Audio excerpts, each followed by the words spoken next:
What's happening, guys? Sam Adams here, and welcome to a brand new episode of Caffeinate today for January the 25th of 2019. My name is Samuel Adams, and welcome to today's show. I hope you all are enjoying the episode today so far. Of course, we're only about 10 seconds into it, and we're already adjusting the camera.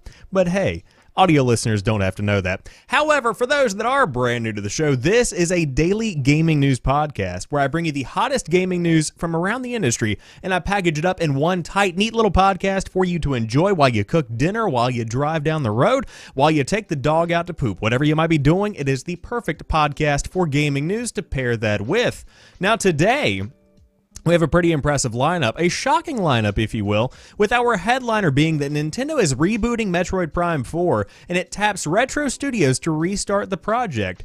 Very interesting development for Metroid Prime 4, a game that fans are ravenous for going into 2019, and it looks like it could be even longer before we see Metroid Prime 4 officially released to the public, or even gameplay for that matter, because literally the entire development is restarting. It was probably in a very bad position. Now, on top of that, the Nintendo president has said they are not considering a Switch successor or even a price cut as of yet. We'll talk more about that. Blizzard is permanently slashing $20 off the price of Overwatch on PC. PlanetSide Arena has gotten hit with a delay into March, if you were looking forward to that new BR take on PlanetSide. Orders for Kingdom Hearts 3 PS4 Pros have been canceled because of overselling from GameStop. So we'll talk more about that and about the outrage surrounding that, because this definitely got some people heated up over the game that is launching next week, I believe, if I remember correctly. Could be sooner, could be later. I'm not really a big Kingdom Hearts guy, believe it or not.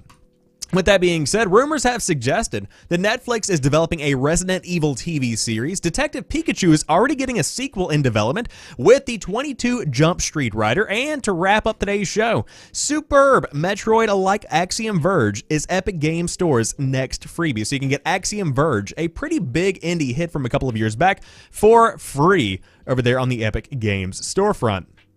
And those are the topics for today, so that's what you can expect from today's show. And again, if you are brand new, I do hope you enjoy what you find. But without further ado, let's go ahead and dive into the gaming news of the day.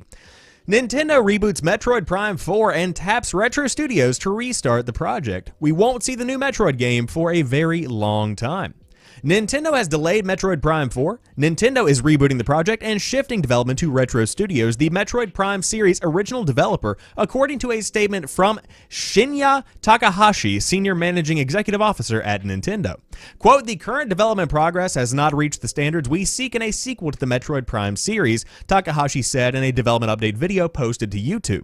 "Nintendo always strives for the highest quality in our games, and in the development phase, we challenge ourselves and confront whether the game is living up to that quality on a daily basis."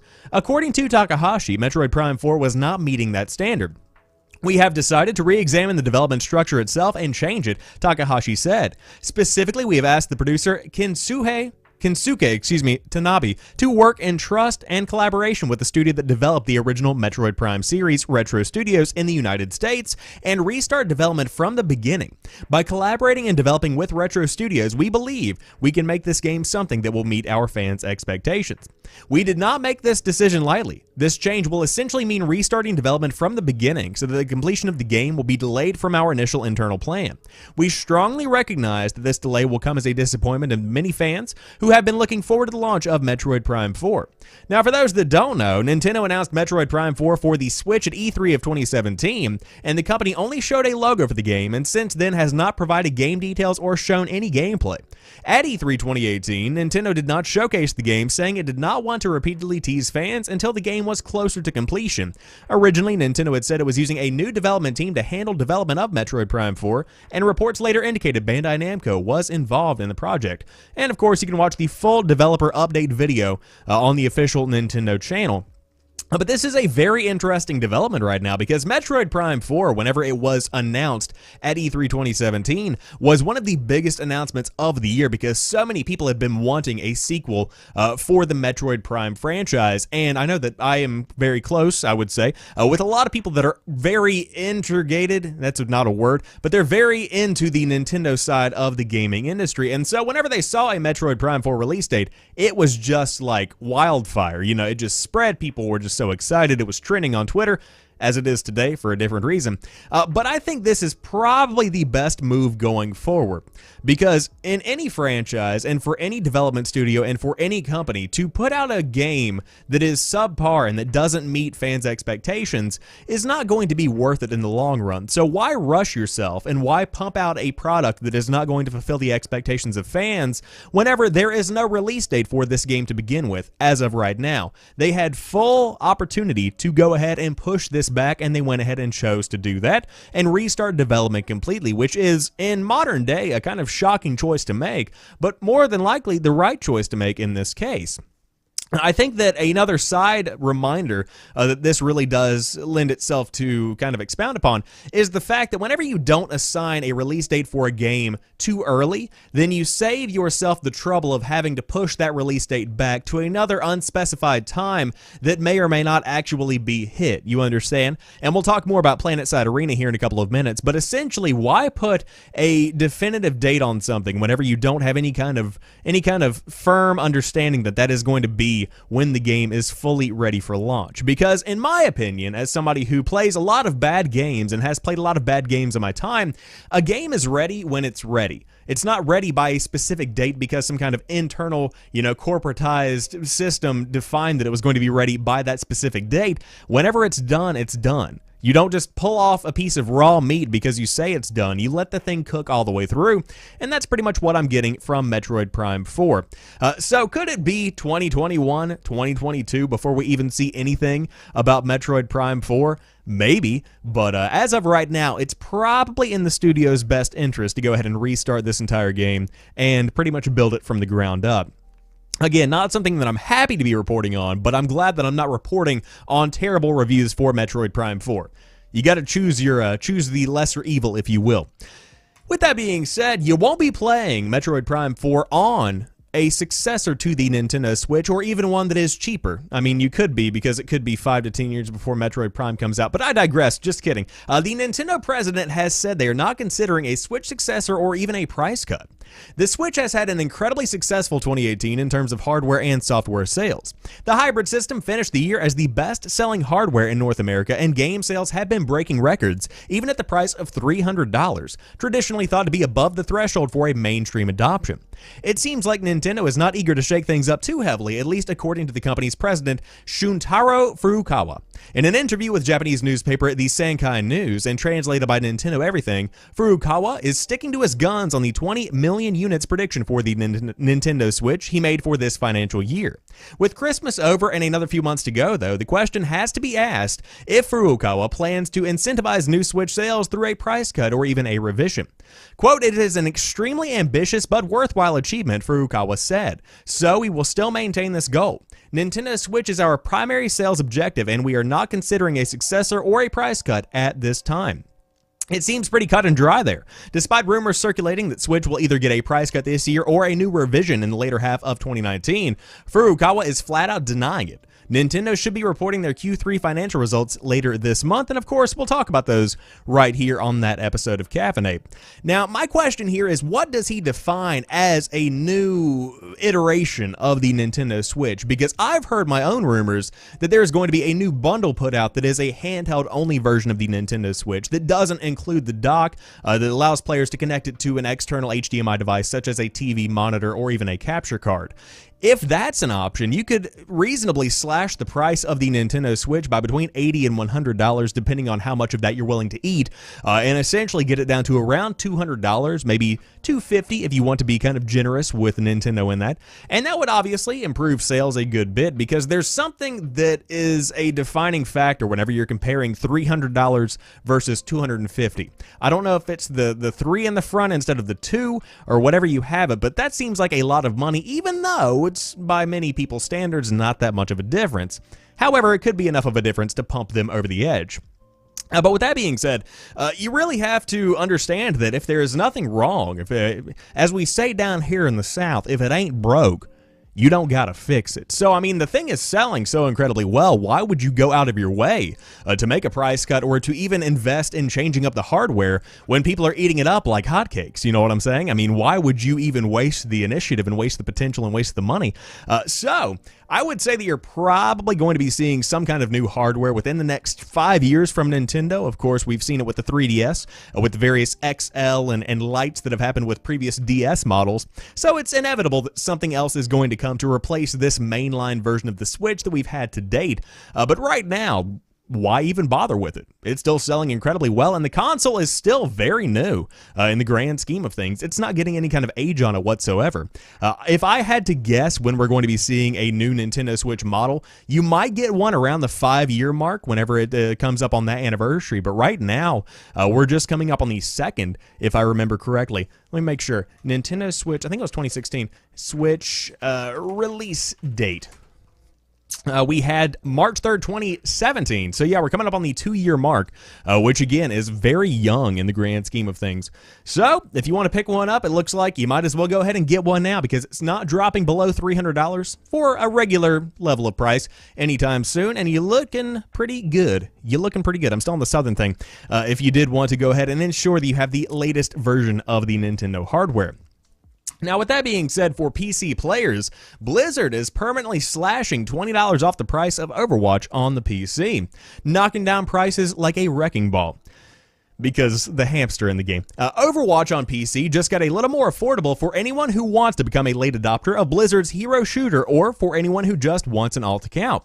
Blizzard has cut the price of Overwatch on PC by $20 for both editions. The standard edition, all of the heroes but without all of the bells and whistles, has been reduced to $20, down from $40, and the legendary edition, which really just has a handful more character skins, is now $40 instead of $60.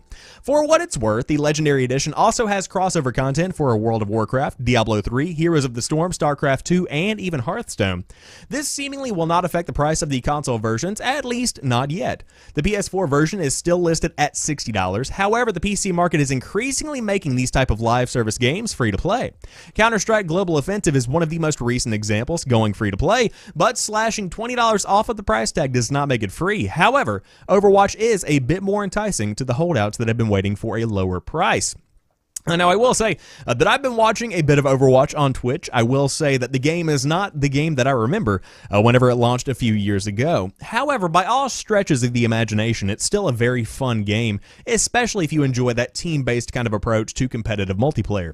If you have a squad of people that you play with, a couple of friends that play Overwatch, this is the perfect opportunity to dive in and give it a shot. I will be the first to admit, though, you should not buy the Legendary Edition unless you play other Blizzard games, because then it makes sense. But for those that want to just jump in and give the game a shot, I don't see why you wouldn't want to throw $20 down and get Overwatch on PC if you don't already have it. I know back whenever the game first launched, I probably put around 80 or 90 hours into it on PC. Very fun little adventure there for that. So if you did want to dive in, again, you get all of the characters, all of that good stuff. Really a fair model, I would say, when it comes to microtransactions. Again, that's hotly debated around the world, but I think it's still pretty alright. Now, as Nenny says in the chat, Overwatch lost me when Moria came out. I understand that completely. A lot of characters have been unbalanced. A lot of heroes are introduced that may or may not change up the meta of the game. But hey, regular updates and a thriving player base, that's more than most games can say these days, unfortunately.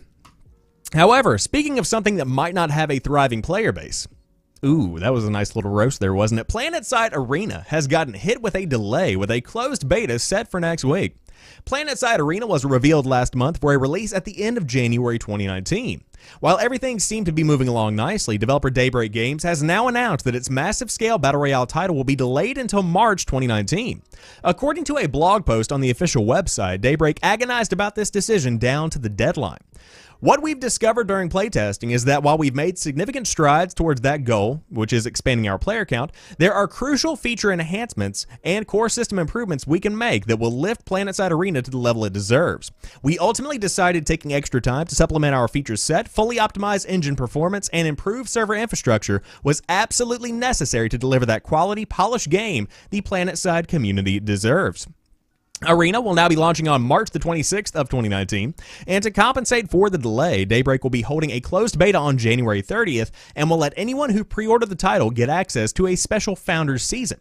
This Founders Season will launch on February 20th, 2019, and will have an exclusive Battle Pass with items you can unlock for the regular launch. Through the closed beta, Daybreak hopes to stress test its servers to make sure Arena launches in the best possible state it can. Our systems and servers are built to accommodate a massive number of players, writes the development team, and putting them through their paces is necessary so we can get the information we need to deliver a quality game that performs smoothly at launch. Now, more information on the closed beta is going to be revealed tomorrow on Saturday, January 26th, if you did want to get more info on that.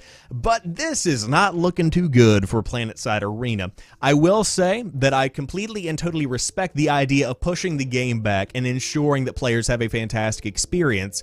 But taking into consideration the track record Daybreak has with delays and with ensuring that players get the best experience that they can, again, I'm going into PlanetSide Arena with a very hesitant kind of mindset.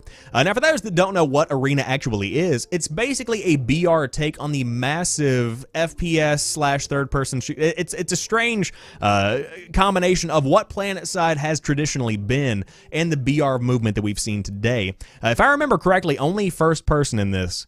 I'm trying to think because there are so many BR games out there with third person and all these things. But essentially, if you did want to dive into it, the closed beta begins tomorrow, or at least next week, excuse me, if you do have the pre-order for the game. But this is not one that I would, without a doubt, go out and pre-order because they haven't proven themselves yet. Daybreak still has a lot to recover from whenever you're talking about the H1Z1 days. And even what happened with PlanetSide 2, it's still not really leaving a good taste in my mouth to jump right back in and give PlanetSide Arena my full faith, I suppose, and my full hope. But again, I do hope for the best. I hope the game is fantastic, and I do hope that I can dive into it and have a pretty good time. But right now, what you need to know is that you're not going to be getting it anytime soon unless you consider March the 26th of 2019 something that would be classified as soon. Which, I mean, in the grand scheme of things, I guess it's better than 3 years like we're going to see with Metroid Prime 4. But I digress. Something that has been waited for a very long time, Kingdom Hearts 3 is coming out very soon. However, the PS4 Pro that has a special kind of design on it that comes with the game and a controller with a design as well has been available only and exclusively at GameStop. But they're canceling pre-orders because of overselling. If you ordered the limited edition Kingdom Hearts 3 PS4 Pro from GameStop, you might want to check your email. GameStop confirmed that they are canceling pre-orders due to overselling the console during the pre-order period.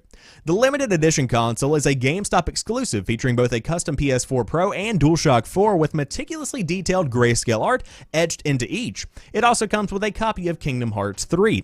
Now, a bit of an aside from the article. Looking at this design on the PS4 Pro, there are so many special edition consoles that quite frankly just don't look good. In the words of, I believe, Colin Moriarty and Chris Raygun on one of their podcasts, which is escaping me right now. Cannot remember what the name of that podcast is called.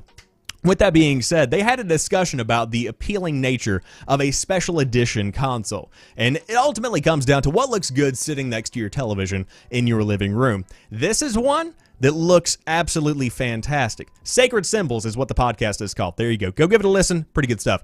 But this is one that would look good on your coffee table next to your DVD player if you still have one of those archaic machines. Anything like that, it's a very classy looking system.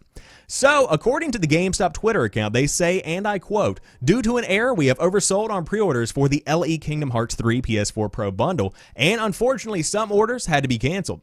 Guests who had an order canceled will receive a $25 gift coupon, and we apologize for the inconvenience and frustration this has caused."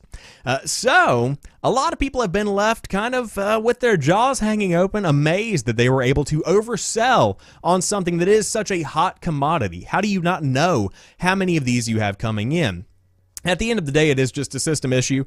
People are humans. We make mistakes. But still, I did want to go ahead and include this in the podcast because if you did pre-order one of these, which I know many people did, then you might want to go ahead and make some backup alternative options if you were looking forward to playing on PS4 Pro. You might want to go buy a regular version of the console or another special edition and the game as two separate purchases because it looks like this one, unless you were one of the people that got really lucky, might not be coming your way. And again, I don't know how widespread this issue is. I saw a lot of people talking about it on Twitter, but at the same time, you know, it is Twitter. So if you are satisfied with your purchase and you have gotten no kind of notification, well, then you might not actually be talking about it because you're pretty excited. However, again, check your email, make sure you are good to go on your own purchase for the Kingdom Hearts 3 bundle. However, if you don't really care about playing games, number one, why are you watching this podcast? Number two, you might be interested in television shows. And good news, because we have the rumor that Netflix is developing a Resident Evil TV series, putting the Umbrella Corporation under the microscope. It sounds like the T-virus is spreading. Netflix is reportedly developing a Resident Evil TV series, according to Deadline. The studio behind the upcoming series, Constantine Film, also produces the long-running movie series.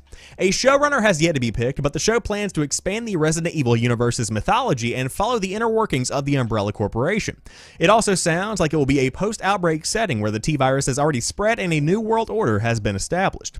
Expect Resident Evil's signature elements and some Easter eggs, but I wouldn't hold my breath waiting for Tofu to burst in and start mowing down zombies.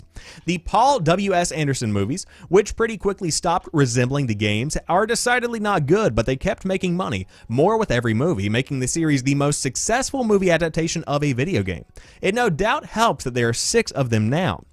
Resident Evil's animated adaptations, Degeneration, Damnation, and Vendetta, are more faithful to the games, filling in gaps between later ones. That hasn't made them necessarily better than the movies. They're not that great, but if you've got a hunger for that RE lore, then they might fill you up.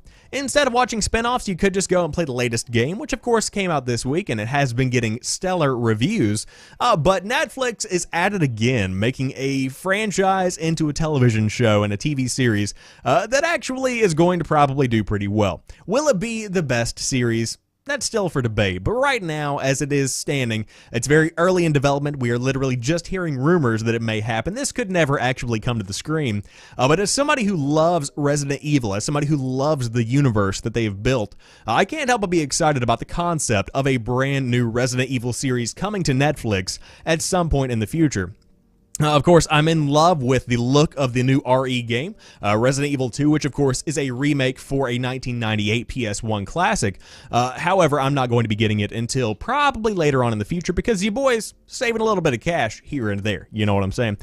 But if you did want to go ahead and dive into some of the lore, again, tons of movies, tons of games, tons of various animated series out there for you to enjoy and get caught up on what's happening in the Resident Evil universe. But as for right now, we'll see what happens with the Netflix series, and of course, I'll keep you up to date as I always do, right here on Caffeinate.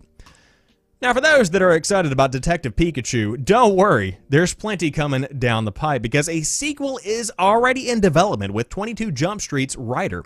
That's right, the movie isn't out yet, and there's already a sequel. Because Ryan Reynolds literally shits gold. But Ryan Reynolds' Detective Pikachu is already getting a sequel. Oren Uziel, I believe is how you say that. I apologize for any of those film aficionados, will write the script for a second installment of the upcoming live-action movie Detective Pikachu. Most recently worked on the screenplay for Paramount Pictures, the director did, Sonic the Hedgehog. His past credits include writing and directing Shimmer Lake and penning the Cloverfield Paradox and 22 Jump Street. Detective Pikachu is directed by Rob Letterman and stars Reynolds, Ken Watanabe, my bad, Justice Smith, and Catherine Newton. It's being released by Warner Bros. On May the 10th. Toho will distribute the pick in Japan, and it has done in partnership with Legendary Entertainment on the Godzilla reboot. The story involves the father of Smith's teenage character being kidnapped, forcing him to team up with Pikachu in order to find him. Newton will portray a journalist. Pikachu are creatures who are part of the Pokemon universe. First introduced in Japan in 1996, Pokemon has seen nearly 300 million video games sold worldwide, 23 billion cards shipped to 74 countries, and an animated series spanning 20 seasons. Legendary bought the movie rights in 2016, shortly after the Pokemon Go game was released and became a worldwide phenomenon, so much so that it led to a 25% jump in the stock for part owner Nintendo. The augmented reality game allows players to capture, battle, and train the Pokemon virtual creatures, but Detective Pikachu will open 2 weeks after Disney Marvel's Avengers Endgame, and Uziel is represented by WME, writ large, and attorney David Fox. Not sure why that was included, but I'm sure it was in there for a pretty good law-based reason. So if you were excited about Detective Pikachu, again, another sequel coming down the pipe from a pretty notable writer. I mean, the ones that jumped out to me here in his past works include the Cloverfield Paradox, which I truly did enjoy, and 22 Jump Street, which of course is pretty much a national sensation, at least here in the States. So we'll see how the Detective Pikachu movie actually lands. I can't imagine that it's going to do that badly, because again, Ryan Reynolds is one of the sensations of the past few years, of course, with his work in Deadpool and Deadpool 2. It's kind of a no-brainer to go ahead and have him in one of these just insane ideas that has been made into a reality. That's pretty much the way that I see Detective Pikachu. But to see a sequel, not shocking, but this early, a little bit shocking in my opinion. Now, as I usually do, I try and round out the show with some freebies, with some deals. I will say, as a side note, there's a pretty solid PlayStation Essentials sale going on right now on the PlayStation Store, but that's not what we're focusing on here tonight. No, I have a free game for you, a 100% free game, and it's Axiom Verge, a fantastic little indie game. Epic has announced that Axiom Verge developer Thomas Happ's wonderful retro-style Metroid-a-like will be the next Epic Games Store freebie starting on February the 7th. If you haven't yet had the pleasure of 2015's Axiom Verge, you really are in for a treat. It is an intricate, unabashed love letter to Nintendo's classic Metroid series, right down to the garish color palette, and retro-inspired 8-bit meets 16-bit art style. Axiom Verge's surprisingly involved storyline follows the adventures of a superbly sideburns Earth scientist named Trace, who wakes on a strange alien world following a laboratory accident. What follows is action in the classic Metroid mold. You'll explore a positively labyrinth world of interconnected rooms, mowing down hostile alien life and gathering new abilities that will eventually permit access to new locations.